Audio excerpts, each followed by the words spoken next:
meron tayong magandang tanong dito. I'm going to answer this to the best of my ability, which is also based on my experience. So this video is not sponsored. Gusto ko lang i-address yung question. Ang tanong, may partial payment din ba if ever di makabayad ng full after 2 months? And I assume that this person is referring to Salmon Credit. So Salmon Credit is actually a pautang feature ni Salmon, which is SEC registered and BSP regulated. So with Salmon Credit, you can get up to 250 pesos na credit limit, which is revolving. And meron siyang access card. So kung hindi gumagana yung app or wala kang data, at least meron kang card na pang backup. But it depends kung ma-offer sa'yo yung card. But ganun si Salmon Credit. It's a revolving credit. Yung idea niya is para siyang credit card, but it's not. Because meron siyang fina-follow na billing cycle kasi. So whatever you use from this date to this date will be part of your bill date, which babayaran mo on a fixed due date. So, ganun siya. Patuloy siya every month. So, parang lumalabas siya nga pa monthly siya. Now, some of you, na-a-assign na ng interest like 12%, which is kind of high. And for some, for example, sa akin, it's 9%.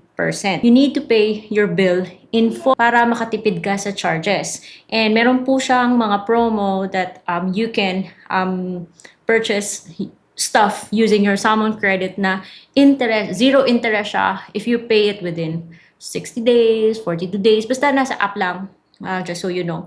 So, take advantage of that. Kasi otherwise, mahal yung interest niya. But if you cannot pay your bill in full, meron siyang tinatawag na minimum that you can pay to keep your account in good standing. Or you can also pay partial, any amount higher than the minimum. But what happens if umabot yung balance on the next cut-off?